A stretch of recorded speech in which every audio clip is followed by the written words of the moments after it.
الحمد لله نحمده ونستعينه ونستغفره ونؤمن به ونتوكل عليه ونعوذ بالله من شرور أنفسنا ومن سيئات أعمالنا من يهده الله فلا مضل له ومن يضلله فلا هادي له ونشهد أن لا إله إلا الله وحده لا شريك له ونشهد أن سيدنا وسندنا وحبيبنا وحبيب قلوبنا وأولانا ومولانا محمدا عبده ورسوله أرسله الله تعالى بالحق بشيرا ونذيرا وداعيا إلى الله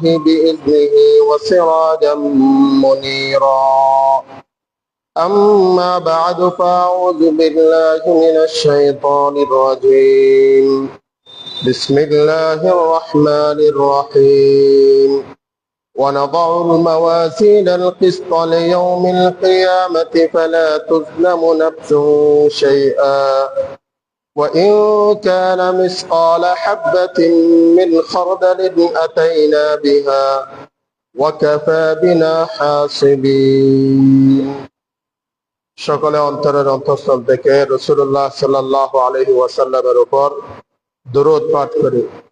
اللهم صل على محمد وعلى آل محمد كما صليت على إبراهيم وعلى آل إبراهيم إنك حميد مجيد اللهم بارك على محمد وعلى آل محمد كما باركت على إبراهيم وعلى آل إبراهيم إنك حميد مجيد সম্মানিত মুআজ্জাজ মুসাল্লিয়ান ইকরাম, আল্লাহ তাআলার অশেষ শুকরিয়া যে আল্লাহ রাব্বুল আলামিন আমাদেরকে দুনিয়াবী সমস্ত কাজ থেকে বিরত রেখে জুমার নামাজ আদায়ের লক্ষ্যে মসজিদে আসার জন্য বসার জন্য তৌফিক দান করেছেন। আল্লাহর দরবারে আমরা শুকরিয়া আদায় করি, সবাই বলি আলহামদুলিল্লাহ। আমরা ঈমান বিষয়ে যে আলোচনা করে আসছিলাম, আখিরাতের কিয়ামতের ময়দানে যে সমস্ত গাঠি, যে সমস্ত দৃশ্যের সম্মুখীন আমাদেরকে হতে হবে, তার মধ্যে আরেকটি বিষয় হলো মিজান, আমলনামার পরিমাপ করা। একটি হচ্ছে হিসাব, আরেকটি হচ্ছে মিজান। হিসাব সম্পর্কে আমরা আলোচনা শুনেছিলাম। হিসাবটা হলো আমাদের দুনিয়াবী আমলনামাগুলোর প্রতিবেদন পেশ করা। তোমার আমলনামা এই, এটা মুমিনদেরকে জানিয়ে দেয়া হবে এগুলোই তোমার আমল, আর কাফেরদেরকে নুকিশা, এগুলো পর্যালোচনা করা হবে। এটা হলো হিসাব, আমলের প্রতিবেদন পেশ করা। এরপর আসবে মিজান, অর্থাৎ আমলগুলো পরিমাপ করা হবে, মাপা হবে। মিজান সম্পর্কে কোরআন ও হাদিসের মধ্যে সুস্পষ্টভাবে আয়াত ও হাদিস এসেছে। এই মিজানের প্রতি আল্লাহ তাআলা যে দাড়িপাল্লা স্থাপন করবেন, এটার প্রতি আমাদেরকে সুস্পষ্টভাবে সন্দেহাতীতভাবে ঈমান রাখতে হবে। হিসাবের পরে আসবে আমলনামাগুলো মাপার পালা। দাড়িপাল্লায় আমলনামাগুলো মাপা হবে, পরিমাপ করা হবে। হিসাবের পর ওয়াইদা সুহুফু নুশিরাত, আমলনামাগুলো ছড়িয়ে দেওয়া হবে। আমলনামা কারো ডান হাতে যাবে আর কারো বাম হাতে যাবে। নেককার হলে ডান হাতে যাবে, বদকার হলে বাম হাতে যাবে। অতঃপর মিজান, আমলনামা পরিমাপ করা হবে। আমলনামা আল্লাহ তাআলা তো জানেন কে সৎ কাজ করছেন, কে সৎ কাজ করেন নাই, এগুলো লেখা হয়েছে দপ্তরে, দপ্তর তাকে দেওয়া হবে। এরপরও আবার পরিমাপ কেন করা হবে? ওলামা একরাম লেখেন এর হিকমত হলো, এর রহস্য হলো, আমরা মানব জাতি, আমরা মনুষ্য জাতি, আমরা যে কোনো জিনিস মুহূর্তেই অস্বীকার করি, যে কোনো জিনিস মুহূর্তেই আমরা ভুলে যাই। আমরা জাহুল, অজ্ঞ জাতি। অর্থাৎ আমার তো কোনো বিশ্বাস হবে না, মনে হয় আমার নেক কাজ বেশি হবে, নেক কাজ বেশি হবে, আমরা অস্বীকার করব। এজন্য আল্লাহ তাআলা পরিমাপ করে দেখাবেন, বান্দা দেখো তোমার উপর কোনো অবিচার করা হচ্ছে না, সুস্পষ্টভাবে নেই বিচার তোমার উপর করা হচ্ছে। তোমার নেক কাজ কতটুকু, কত গ্রাম, কত কেজি তুমি নেক কাজ করেছো, আর কতটুকু তুমি বদ কাজ করেছো, মন্দ কাজ করেছো। বান্দা সচককে দেখানোর জন্য আল্লাহ তাআলা কিয়ামতের ময়দানে কোন রকমের জুলুম কারো উপর করবেন না, অবিচার করবেন না। যার আমল যতটুকু সেভাবেই তাকে আল্লাহ তাআলা জাযা দিবেন, প্রতিদান দিবেন। সেজন্য এই মিজানের ব্যবস্থা করা হবে, পরিমাপ। মিজান শব্দের অর্থ হলো যেটা দ্বারা পরিমাপ করা যায়, অর্থাৎ দাড়ি পল্লা। এটা যেরকম দাড়ি পল্লার দুইটি পাল্লা থাকে, এক পাশে শিল দেওয়া হয়, আরেক পাশে জিনিসপত্র দেওয়া হয়, অনুরূপ এটা হাকিকি একটি দাড়ি পল্লা আল্লাহ তাআলা স্থাপন করবেন কিয়ামতের ময়দানে। অনেকে এটাকে রূপ করতে ধরে নেই, অর্থাৎ এটা কোনোভাবে আল্লাহ তাআলা জানিয়ে দিবেন এভাবে মাপ করা হবে না, আমরা সূচককে দাড়ি পল্লা দেখব না। মুতাজিলা নামক একটি সম্প্রদায় এইভাবে এটার ব্যাখ্যা করে। কিন্তু আহলে সুন্নাত ওয়াল জামাতের আকীদা হলো কোরআন হাদিসের সুস্পষ্ট আয়াত আর হাদিস দ্বারা যেটা প্রমাণিত, হুবহু দাড়ি পল্লা, আসল দাড়ি পল্লা কিয়ামতের ময়দানে আল্লাহ তাআলা স্থাপন করবেন। এখানেই আমলনামা পরিমাপ করা হবে। দাড়ি পল্লা, এটা হলো দাড়ি পল্লা যেটা দ্বারা আমল পরিমাপ করবেন। কোন জিনিস পরিমাপ করবেন? যেরকম আমরা নমাজ পড়ছি, নমাজ এটার কি জিনিস পরিমাপ করবে? আমরা আলু, বেগুন এগুলো তো পরিমাপ করতে পারি, এগুলো বাস্তব জিনিসপত্র। এখন আমি যে নমাজ পড়লাম এটার সওয়াবটা, এটা তো লেখা হচ্ছে এত নেকি, এটা তো আমরা সচক্ষে দেখছি না আলু বেগুনের মতো, এটা কিভাবে পরিমাপ করবেন? তার ক্ষেত্রে জবাব হলো, হাদিসের মধ্যে আসছে, কোন জায়গায় আসছে তার আমলনামা যে দপ্তরগুলো আছে, যে খাতাগুলো, ফাইলগুলো আছে, ফাইলগুলো পরিমাপ করা হবে। আর কোন কোন রওয়ায়েতে আছে ওই আমলনামার একটা দেহ আল্লাহ তাআলা দিবেন, আমলগুলো একটা দেহ এগুলোর আল্লাহ তাআলা দিয়ে এরপর দাড়ি পল্লায় পরিমাপ করবেন। কোন কোন রওয়ায়েতে আছে যেই ব্যক্তি আমল করছে সেই ব্যক্তিকে পরিমাপ করা হবে। মুফাসসিরিন একরাম রেখেন যে কোনো একটা হতে পারে, আমাদের কাজ হলো এগুলোর প্রতি ঈমান আনা। আল্লাহ তাআলা পরিমাপ করবেন, আল্লাহ তাআলা যেভাবে চান সেভাবে পরিমাপ করতে পারেন। এটা বর্তমান বিজ্ঞানের আলোকে আমরা আরো সহজে বুঝতে পারি। বর্তমান বাতাস কত দ্রুত বেগে যাচ্ছে এটা পরিমাপ করা হচ্ছে। আপনার শরীরের তাপমাত্রা কত, জ্বর কত, 103 ডিগ্রি নাকি 2 ডিগ্রি, এটা থার্মোমিটার দিয়ে পরিমাপ করা হচ্ছে। পানি কত উচ্চতায় হয়েছে, কত উচ্চতায় পৌঁছছে, এটা পরিমাপ করা যাচ্ছে। তাহলে এগুলো যদি, এগুলোর কোনো দেহ আমরা দেখছি না, আমার শরীরে জ্বর কত, তাপমাত্রা এটা আমরা দেখছি না, সূর্যের এখন কত ডিগ্রি সেলসিয়াস তাপমাত্রা, এটা কি 38 ডিগ্রি নাকি 40 ডিগ্রি সেলসিয়াস, এটা পরিমাপ করা হচ্ছে, আমরা দেখছি না। তাহলে এটা যদি মানব সৃষ্ট মস্তিষ্কের মাধ্যমে, যন্ত্রের মাধ্যমে যদি পরিমাপ করা যায়, আল্লাহ তাআলা আহকামুল হাকিমিন, যিনি আমাকে সৃষ্টি করেছেন, আপনাকে সৃষ্টি করেছেন, সে আল্লাহ তাআলা কেন পারবেন না? অবশ্যই আল্লাহ তাআলা আমলের দেহ থাকুক না থাকুক, আল্লাহ তাআলা এগুলো পরিমাপ করবেন। এক হাদিসে আসছে যে হযরত আব্দুল্লাহ ইবনে মাসউদ রাদিয়াল্লাহু তাআলা আনহু একটি গাছের ডাল, আরাক নামক গাছের, যেটা দ্বারা বিছক বানানো হয়, ওইটা উঠতে গিয়ে বাতাসের কারণে ওনার পায়ের নলা দেখা গেছে। তো ওনার পায়ের নলাগুলো ছিল খুবই চিকন। সাহাবা একরাম দেখে হাসলেন, মানে এত চিকন পায়ের নলা। রাসূলুল্লাহ সাল্লাল্লাহু আলাইহি ওয়াসাল্লাম তোমরা বললেন, তোমরা কেন হাসছো? সাহাবা একরাম বললেন, ওনার এত ক্ষীণ পায়ের নলা, এত চিকন পায়ের নলা দেখে আমরা হাসলাম। রাসূলুল্লাহ সাল্লাল্লাহু আলাইহি ওয়াসাল্লাম বলেন যে এই চিকন পায়ের নালাগুলো কিয়ামতের ময়দানে উহুদ পর্বতের চেয়েও বেশি ভারী হবে আল্লাহর মধ্যে, মিজানের মধ্যে। সুবহানাল্লাহ। তাহলে এর দ্বারা বোঝা যায় যে ব্যক্তি আমল করবে ওই ব্যক্তিকে পরিমাপ করা হবে।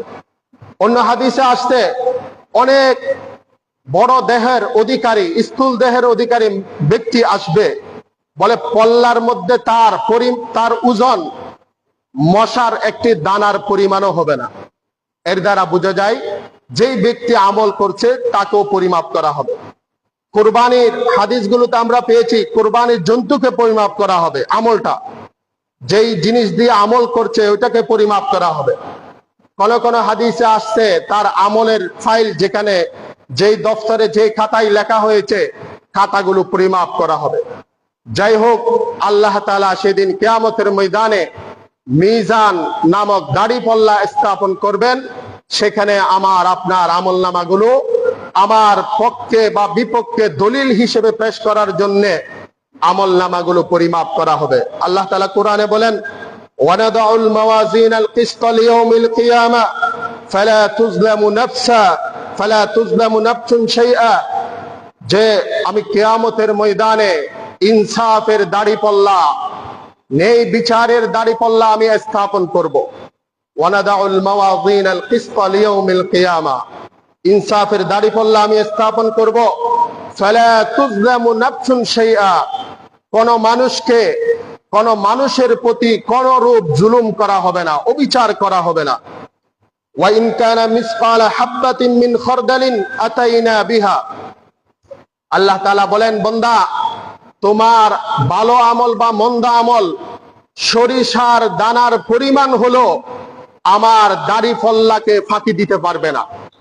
এত সূক্ষ্ম দাড়িপাল্লা হবে, এত শক্তিশালী এটা দাড়িপাল্লা হবে, বিন্দু থেকে বিন্দু, গ্রামের একদম গ্রাম থেকেও যেটা আরো নিচু, আরো ছোট দানা পরিমাণ যদি কোনো আমল থাকে সেটাও দাড়িপাল্লার মধ্যে উঠে যাবে, এটার পরিমাপ হয়ে যাবে। বর্তমানে এক সময় যে এরকম শিলপাল্লার ছিল, তখন অনেক 1 গ্রাম 2 গ্রাম এগুলো ওজনের মধ্যে আসতো না। বর্তমান ডিজিটাল পাল্লা বের হয়েছে, এগুলো ওজনের মধ্যে চলে আসে। আল্লাহ তাআলার দাড়িপাল্লা কেমন ডিজিটাল হবে সেদিন আমরা দেখব। এটা যেটা দুনিয়ার কোন দাড়িপাল্লার সাথে এটাকে তুলনা করা চলবে না। সেজন্য এই দাড়িপাল্লার প্রতি আমাদেরকে সুদৃঢ়ভাবে বিশ্বাস স্থাপন করতে হবে। আমার আমল যা যা করছি, আজকে যে জুমার নামাজ পড়তে আসলাম, কালকে কিয়ামতের ময়দানে এই নামাজগুলো পরিমাপ করা হবে, এটার আমাকে প্রতিদান দেওয়া হবে।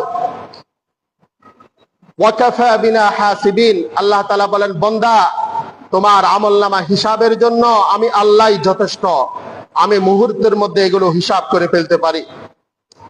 হযরত আনাস ইবনে মালিক রাদিয়াল্লাহু তাআলা আনহু বলেন, ইয়া রাসূলুল্লাহ, কিয়ামতের ময়দানে আপনি একটু আমার জন্য সুপারিশ করবেন।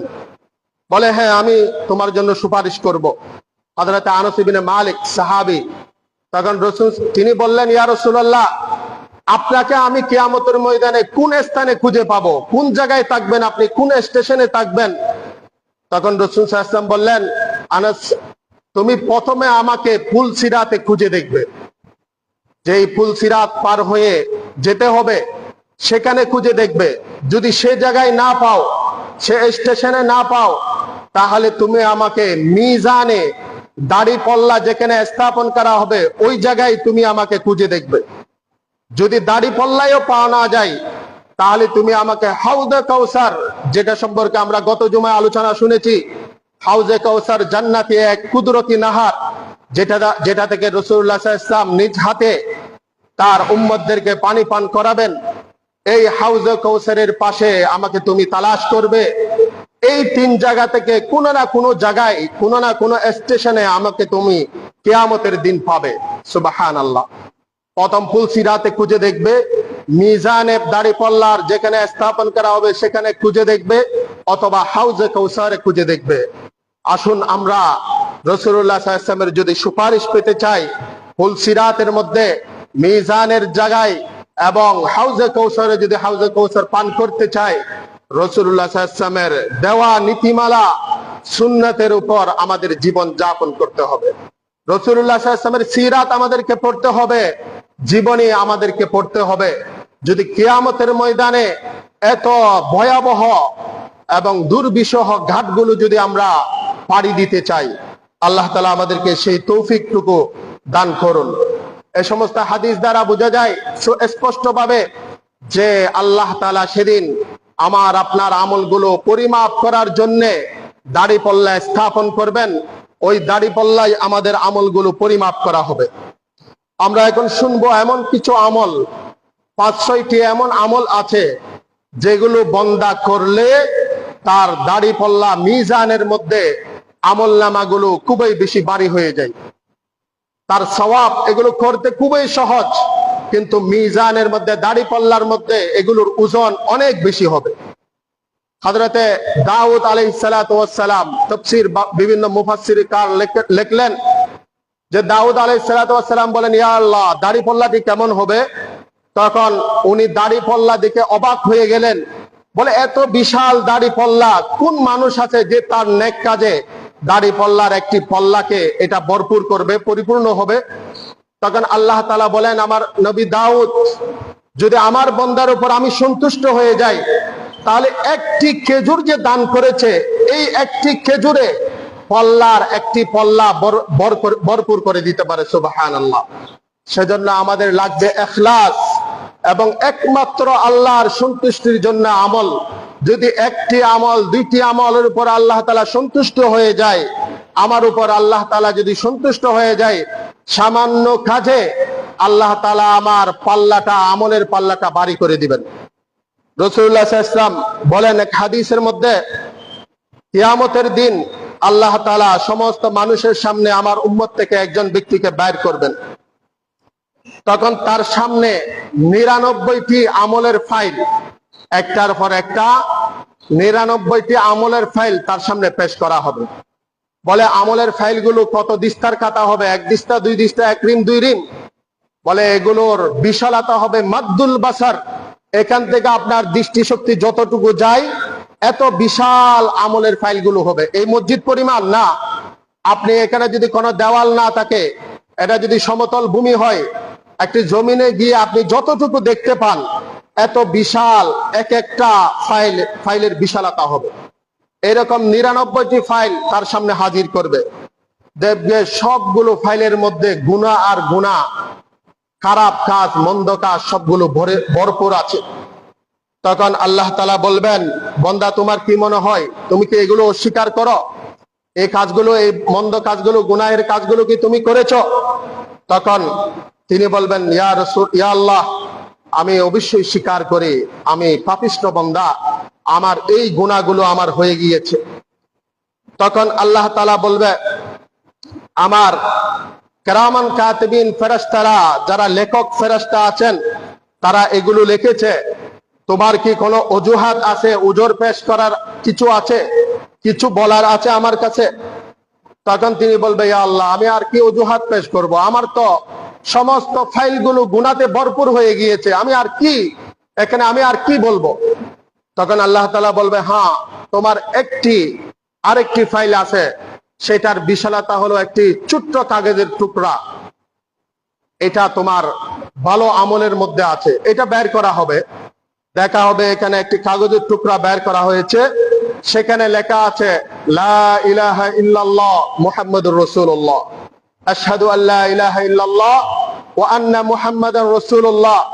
যেই কলিমা অন্তর থেকে পড়েছেন, সেই কলিমা ওই ফাইলের মধ্যে শুধু একটি বাক্য লেখা থাকবে। তখন বলে, যাও, তুমি আবার দাঁড়াও দাড়িপাল্লার সামনে, তোমার আমলনামা পরিমাপ করা হবে।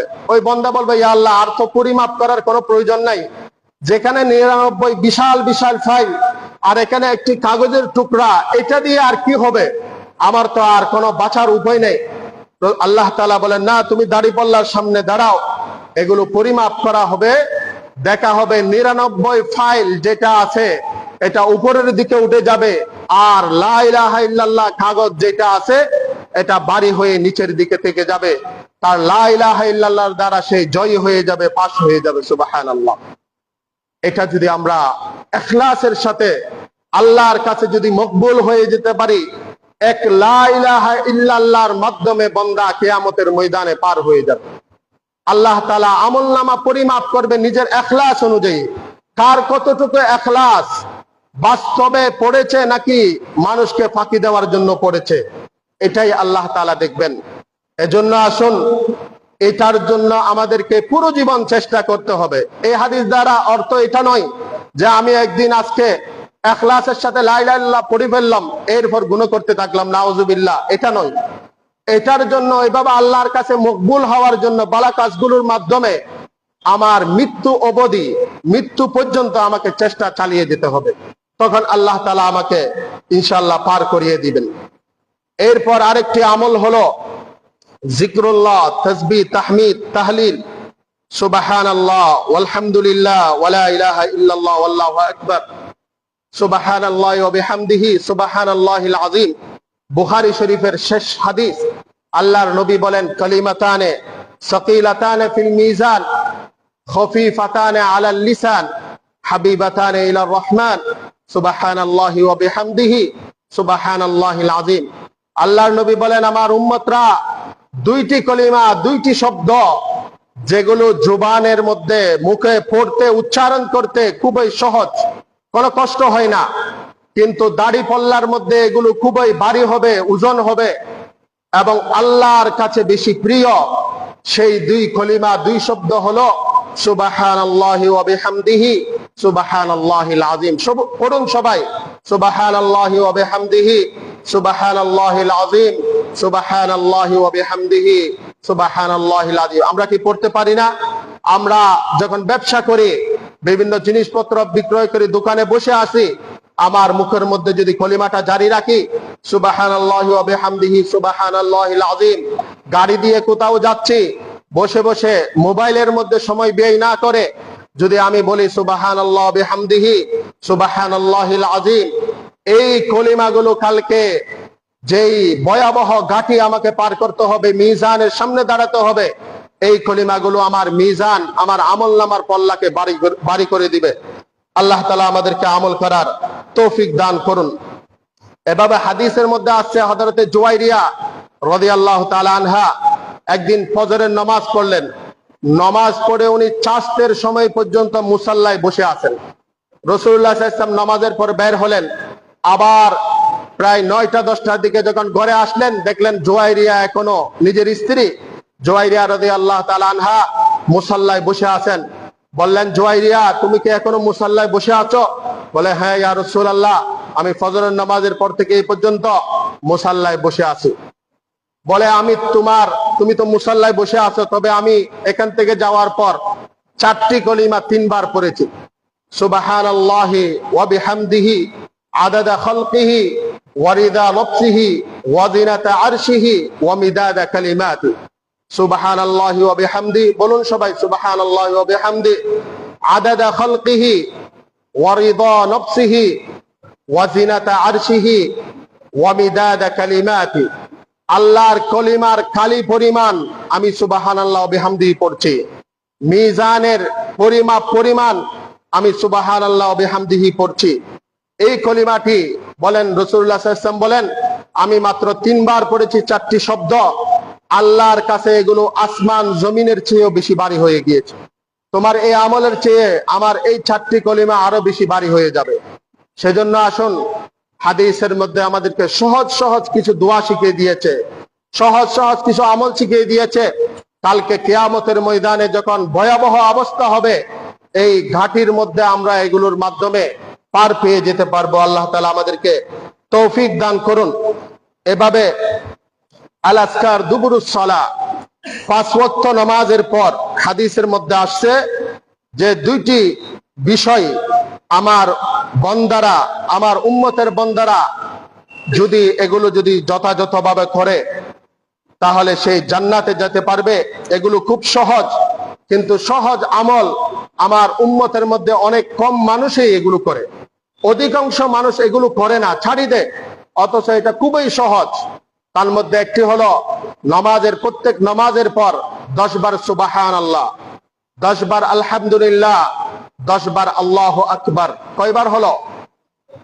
30 বার। এক ওয়াক্তে যদি 30 বার হয়, 5 ওয়াক্তে কয়বার হবে? 150 বার। আল্লাহর নবী বলেন এগুলো তো গণনার মধ্যে 150 বার, কিন্তু আমলের পরিমাপের মধ্যে, মিজানের মধ্যে হবে এগুলো 1500 বারের মতো। সুবহানাল্লাহ। এভাবে ঘুম যাওয়ার সময় যখন এই দোয়াগুলো 33 বার করে পড়া হবে, আর আল্লাহু আকবার 34 বার পড়া হবে, হাদিসের মধ্যে আসছে এগুলো পরিমাপে, আমলের পরিমাপের মধ্যে হবে 1000 বার বলার মতো। এজন্য আসুন আমরা নিজেরাও আমল করি এবং আমার ঘরের মধ্যে যারা মা বোনরা আছেন তাদেরকে আমলগুলো শিখাই। খুব সহজ কাজ। ওনারা যখন রান্না বান্নার কাজ করেন, সুবহানাল্লাহ, আলহামদুলিল্লাহ কলিমাগুলো বলতে পারেন। এমনি ওনারা অনেক রকমের গল্প গুজব করে, যেগুলোর মাধ্যমে অনেক গুনাহ হয়, অনেক গীবত শিকায়েত করে। আমাদের মা বোনদেরকে এগুলো আমরা শিক্ষা দিই। সুবহানাল্লাহ, আলহামদুলিল্লাহ, খুব সহজ। উজু লাগবে না, মুসাল্লায় বসে পড়তে হবে না, দাঁড়িয়ে পড়তে হবে না, বসে পড়তে হবে না। যে অবস্থায় আছে সেই অবস্থায় পড়তে পারবে, শুয়ে শুয়েও পড়তে পারবে। সেজন্য খুব সহজ আমল, কিন্তু কালকে কিয়ামতের ময়দানে এই আমলগুলো কথা বলবে। চতুর্থ আমল, যেটা মিজানের, আপনার আমলনামার, আপনার ভালো আমলের পল্লাকে ভারী করবে, সেটা হলো আপনার কোন সন্তান সন্ততি যদি আল্লাহ নিয়ে যান, ইন্তিকাল করেন, এটার উপর যদি আপনি সবর করতে পারেন, ধৈর্য ধারণ করতে পারেন, আল্লাহ তাআলা এই ধৈর্যকে কালকে কিয়ামতের ময়দানে মিজানের মধ্যে সবচেয়ে বেশি ভারী করে দেখাবে। হাদিসের মধ্যে আসছে যে যেই ব্যক্তি, আর মাওলা রাসূলুল্লাহ সাল্লাল্লাহু আলাইহি ওয়াসাল্লাম ক্বালা বাখিন বাখিন খামসুন মা আসকালাহুন্না ফিল মিজান, 5টি বাক্য, 5টি জিনিস কিয়ামতের ময়দানে মিজানের মধ্যে সবচেয়ে বেশি ভারী হবে।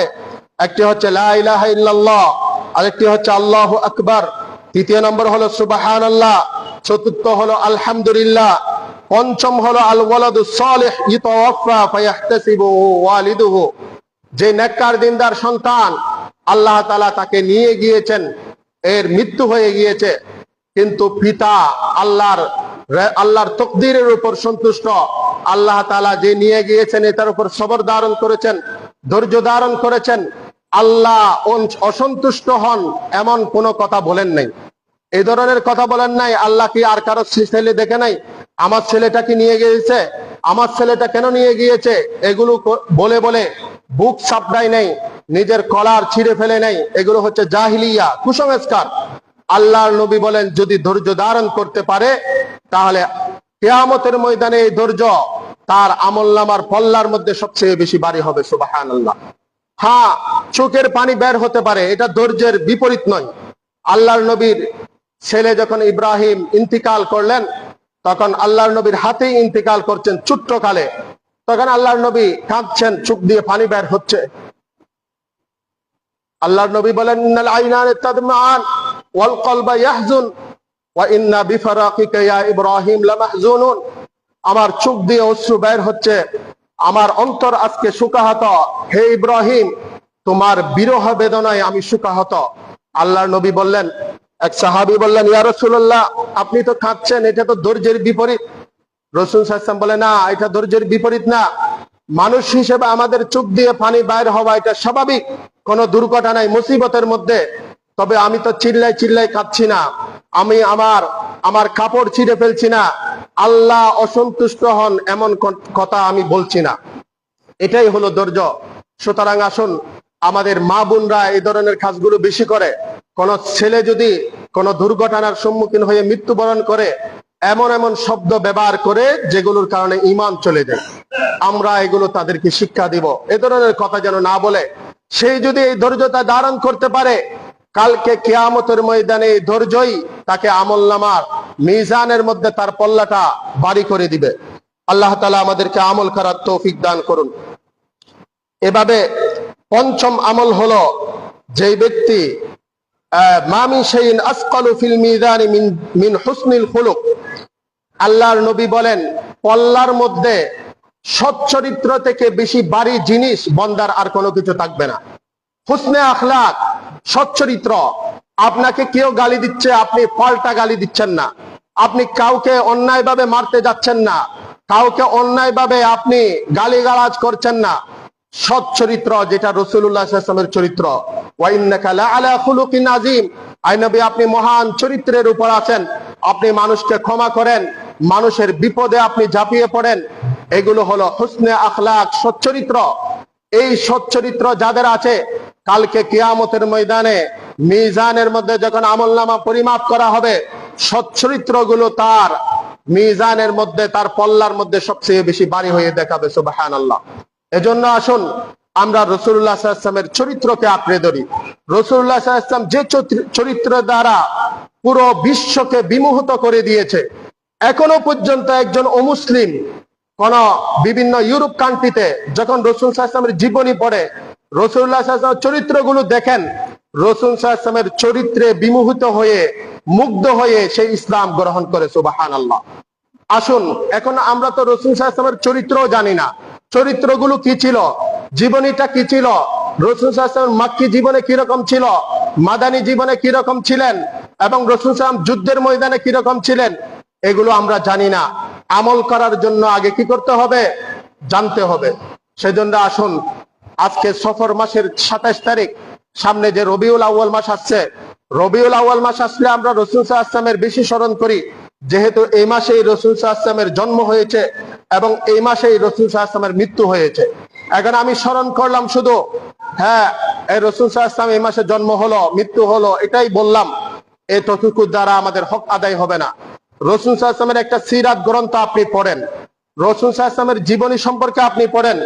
আলহামদুলিল্লাহ, এখানে আমাদের মসজিদ কমিটির তত্ত্বাবধানে আগামী সেপ্টেম্বরের 20 তারিখ পর্যন্ত সময় একটা পুরস্কার বিতরণী হবে রাসূল সাল্লাল্লাহু আলাইহি ওয়াসাল্লামের উপর, সিরাতের উপর সিরাত প্রতিযোগিতা।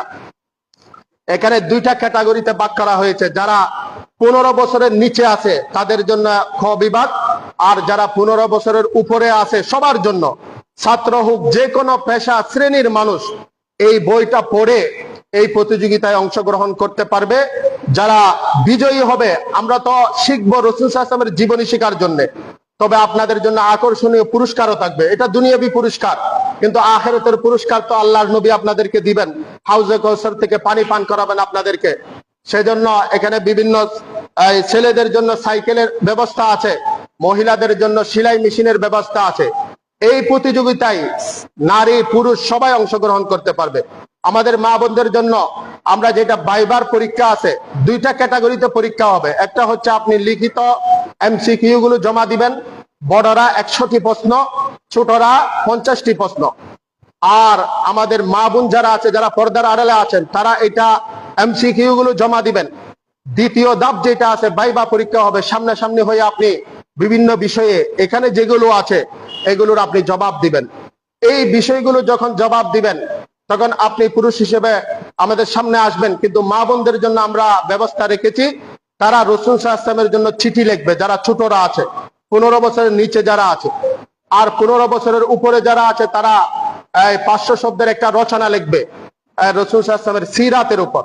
এইভাবে আমরা এগুলো দেখবো, যারটা ভালো হয় প্রথম পুরস্কার, দ্বিতীয় পুরস্কার, তৃতীয় পুরস্কার, এরপর আরো 12 জনকে আকর্ষণীয় পুরস্কার দেওয়া হবে এবং সবার জন্য সার্টিফিকেট থাকবে।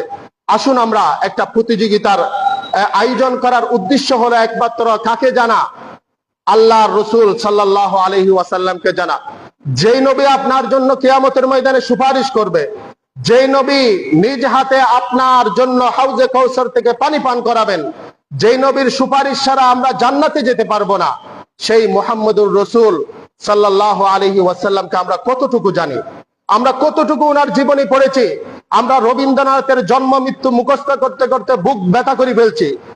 কবি নজরুলের জন্ম মৃত্যু কখন হয়েছে, ওনার ছোট গল্পগুলো কি, ওনার উপন্যাসগুলো কি, ওনার নাটকগুলো কি, এটা মুখস্থ করতে করতে আমার ছেলে সন্তানকে, তাদের মস্তিষ্ককে জ্বালাই করে ফেলছি। কিন্তু আল্লাহর নবীর মক্কি জীবন কেমন ছিল, মদিনায় তিনি কিভাবে কাটিয়েছেন, ওনার 23 বছর নবুয়তের জীবন কেমন ছিল, ওনার সামাজিক জীবন, পারিবারিক জীবন কেমন ছিল, আমিও জানলাম না, আমার সন্তানকেও আমি শিক্ষা দিলাম না। কালকে কিয়ামতের ময়দানে জবাবদিহি করতে হবে। আমরা যদি মানবিক মানুষ হতে চাই, আমাদের মধ্যে যদি মনুষ্যত্ব বোধ আনতে চাই, আল্লাহর নবীর জীবনী লাগবে। জাহিলি যুগে যে সমস্ত মানুষগুলো বর্বর মানুষ ছিল, যারা নিজের কন্যা সন্তানকে জ্যান্ত দফন করে দিত, সেই সমস্ত মানুষ মানবিক মানুষ হয়ে গিয়েছেন। মনুষ্যত্ববোধ তাদের মধ্যে আসছে একমাত্র কিসের কারণে? আল্লাহর নবীর সিরাতের মাধ্যমে, যার ব্যাপারে আল্লাহ তাআলা বলেছেন, ওয়া ইন্নাকা লা আলা খুলুকিন আযীম, আপনি মহান চরিত্রের অধিকারী। সেজন্য এই খুলুকে আযীম, এই সচ্চরিত্রের উপর আমল করার জন্য আমাদেরকে রাসূল সাল্লাল্লাহু আলাইহি ওয়াসাল্লামের জীবনী জানতে হবে, চরিত্র জানতে হবে, সিরাত পড়তে হবে। এজন্য আসুন, এটা আপনাদের মসজিদ থেকে হচ্ছে, সবচেয়ে বেশি আপনারাই গুরুত্ব দিবেন। এই প্রতিযোগিতা এখানে আজকে নামাজের পর এগুলো বিলি করা হবে। এটা একদম বই আকারে করে ফেলা হয়েছে। এখানে খ বিভাগের প্রশ্নগুলো আছে উত্তর সহ, এবং খ বিভাগের গুলো আছে। এই বইয়ের মূল্য যৎসামান্য মূল্য রাখা হয়েছে 20 টাকা মাত্র, যেগুলো খরচ গিয়েছে। আমরা চাইছিলাম এটা ফ্রি করার জন্য, কিন্তু ফ্রি করলে যত কিছু ফ্রি, এটার কোনো মূল্য থাকে না। সেজন্য আপনি 20 টাকা দিলে এটা হয়তো এটা আপনি টেবিলের উপর রাখবেন, পড়বেন। আর যদি ফ্রি দিয়ে দিই, তাহলে ঘরে যাওয়ার আগে আগে ফেলে দিবেন। সেজন্য আমরা 20 টাকা খরচ করে, এই 20 টাকাগুলো আপনার এই আয়োজনের জন্য খরচ হবে। এখানে কেউ বেনিফিট হবে না, এবং কেউ কোন রকমের লাভজনক কোনো ব্যবসা নয়, এটা অলাভজনক। আল্লাহর নবী, আমরা লাভ নিব কার থেকে? আল্লাহর নবী থেকে, আল্লাহর থেকে কিয়ামতের ময়দানে। সেজন্য সবাই অংশগ্রহণ করুন, সবাই সহযোগিতা করুন। এই ধরনের একটা প্রতি বছর যদি আমরা এই ধরনের কাজগুলো করতে পারি, ইনশাআল্লাহ আমাদের এই সমাজ সুন্দর হয়ে যাবে, আমাদের এই বিবির হাট বাজার সুন্দর হয়ে যাবে, আমাদের যুবকরা সৎ পথে চলে আসবে, মানবিক মানুষ হয়ে তারা সমাজে বিচরণ করবে। এটা আমাদের ফেসবুক পেজ ফটিকছড়ি দাওয়া সার্কেল, এখানে প্রচার হচ্ছে, এবং ফেসবুকে এগুলো অনলাইনও এখানে ফর্ম পূরণ করে অংশগ্রহণ করতে পারবেন। অনলাইনে সিলেবাস যেটা আছে, এটা যদি আপনি অনলাইন থেকে পড়তে চান, এখানে পড়তে পারবেন। সেজন্য আমরা নিজেরাও, আমাদের যুবক ভাই যারা ফেসবুক চালায়, ফটিকছড়ি দাওয়া সার্কেলে এখানের আপডেট সবগুলো আছে, আপনারা এগুলো শেয়ার করবেন, সবার মধ্যে ছড়িয়ে দেন। আমরা রাসূল সাল্লাল্লাহু আলাইহি ওয়াসাল্লামের জীবনী পড়ি এবং নিজের জীবন গড়ে তুলি, পারবো তো ইনশাআল্লাহ। আল্লাহ তাআলা আমাদেরকে সবাইকে তৌফিক দান করুন, এবং এই মহতি কাজকে আমরা যেন সাফল্য মণ্ডিত করতে পারি, সকলের আমি সহযোগিতা চাই। আল্লাহ তাআলা আমাদেরকে আমল করার তৌফিক দান করুন। আরেকটি আমল আছে, যেটা হচ্ছে জানাজা। আমরা জানি জানাজার দাফন কাফনে যদি আপনি শরীক হন, 2 কিরাত পরিমাণ সওয়াব। 2 কিরাত কি? আল্লাহর নবী বলেন 1 কিরাতের ওজন হবে উহুদ পর্বতের চেয়েও বেশি। আপনি জানাজায় শরীক হয়েছেন, আপনাকে 1 কিরাত সওয়াব দেওয়া হবে। 1 কিরাত মানে একটি উহুদ পরিমাণের বেশি সওয়াব আল্লাহ তাআলা আপনাকে দিবেন, এবং এটা পরিমাপ করা হবে। উহুদ পরিমাণের, উহুদ পাহাড়ের পরিমাণ যতটুকু হবে, তার চেয়ে বেশি হবে আপনি যে জানাজায় অংশগ্রহণ করেছেন। এরপর আপনি যদি দফনের সহ অংশগ্রহণ করতে পারেন, তাহলে আপনাকে 2 উহুদ পরিমাণ সওয়াব আল্লাহ তাআলা আপনার আমলনামায় লিখে দিবে, এবং এগুলো মিজানের মধ্যে পরিমাপ করা হবে। পারবো তো আমরা এখন জানাজা পড়ে আমার আত্মীয় হলে, আমার পাড়া প্রতিবেশী হলে, আমার দূরের কেউ হলে, বা পার্শ্ববর্তী একটা জানাজা চলছে, আমি চিনি না মানুষটাকে, উনি তো মুসলমান, আমার হক আছে আমি জানাজাটা পড়ার, আমার উপর হক তার জানাজায় অংশগ্রহণ করা। সেজন্য আমরা নিজের পরের আত্মীয় সকলের জানাজা যদি সুযোগ হয়, আমরা অংশগ্রহণ করব, পারবো তো ইনশাআল্লাহ। ছোট্ট একটি ঘটনা বলি। শহরের মোহাম্মদপুরে একদিন নানুপুর মাদ্রাসার আল্লামা জমিরুদ্দিন রহমতুল্লাহ আলাই, উনি সফরে যাচ্ছিলেন, দেখছেন একটা জানাজা হচ্ছে, উনি তাড়াতাড়ি গাড়ি থেকে নেমে জানাজায় অংশগ্রহণ করলেন। মানুষরা সবাই হতবাক। এক সময় ওনারা মানে তেমন একটা ভালো ছিল না, বিভিন্ন কাজের মধ্যে জড়িত ছিল। ওনার এই অবস্থা দেখে বলে, উনি আমাদেরকে চিনেন না, জানেন না, এত বড় আলেম একজন এখানে জানাজায় অংশগ্রহণ করলেন। তাড়াতাড়ি সবাই ওনাকে সামনে নিয়ে গেলেন, ওনার মাধ্যমে জানাজা পড়ালেন। এরপরে আলহামদুলিল্লাহ সবাই একটা হেদায়েতের উপর চলে আসছে। এখন মাশাআল্লাহ এটা একটা হেদায়েতের মরকজ হয়ে গিয়েছে। এভাবে আমাদের আকাবিররা আমল করেছেন। আসুন আমরা চিনি না চিনি সকলের জানাজা আমরা পড়বো। আমার পাশে জানাজা হচ্ছে, আমি দেখে দেখে চলে যাব না। কয় মিনিট সময় যাবে? 2 মিনিট, এর চেয়ে তো বেশি যাবে না, 5 মিনিটের চেয়ে বেশি যাবে না। সেই জন্য এই জানাজার সওয়াবটুকু কালকে কিয়ামতের ময়দানে যখন পরিমাপ করা হবে, উহুদ পাহাড় যত বিশাল, তার চেয়ে বেশি ভারী হবে এই জানাজার সওয়াবগুলো। আল্লাহ তাআলা আমাদেরকে আমল করার তৌফিক দান করুন। ওয়া আখির দাওয়ানা আলহামদুলিল্লাহি রাব্বিল আলামিন।